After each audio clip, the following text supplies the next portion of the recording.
నువ్వు ఎప్పుడు కారులోకి ఎక్కేవో అప్పుడే చూశాను. మరి అప్పుడే చెప్పుంటే ఫ్రంట్ సీట్ లో ఫ్రీగా కూర్చునేవాడిగా.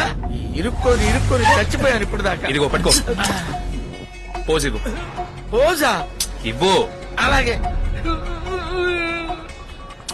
ధైర్యంగా ఇవ్వు. వెరైటీ అది.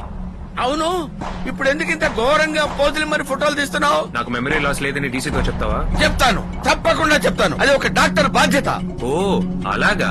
అప్పుడైతే ఈ బాడీని తీసుకెళ్లి ఏట్లో పడేస్తాను, ఈ నేరాన్ని నీ మీద పడేస్తాను, ఈ ఫోటోని ఫేస్బుక్ లో పెడతాను, చివరికి పోలీసులు నేను జైల్లో పడేస్తాను. ఏమంటావు? పోనీ ఇలా మార్చుకుందాం. నువ్వు హత్య చేయలేదు, నేను చూడలేదు. నువ్వు మెమరీ లాస్ అయినట్టు హత్యలు చేస్తూ ఉండు, నేను కూడా ఉంటాను. Very good. ఇప్పుడేం చేస్తావు? ఇప్పుడు ఆ శవాన్ని నేను ఏట్లో విసిరేస్తాను. బాగా షార్ప్ గా ఉన్నావు. ఉండాలి, ఉండి తీరాలిగా, కాకపోతే నేనే లూజ్ అయిపోతాను. అది. తహసీల్దార్ హత్య కేసులో ఎమ్మెల్యేని అరెస్ట్ చేశాం కదా సార్. సరైన ఆధారాలు లేక బయటకు వచ్చేసారు. ఇప్పుడు అతనికి వ్యతిరేకంగా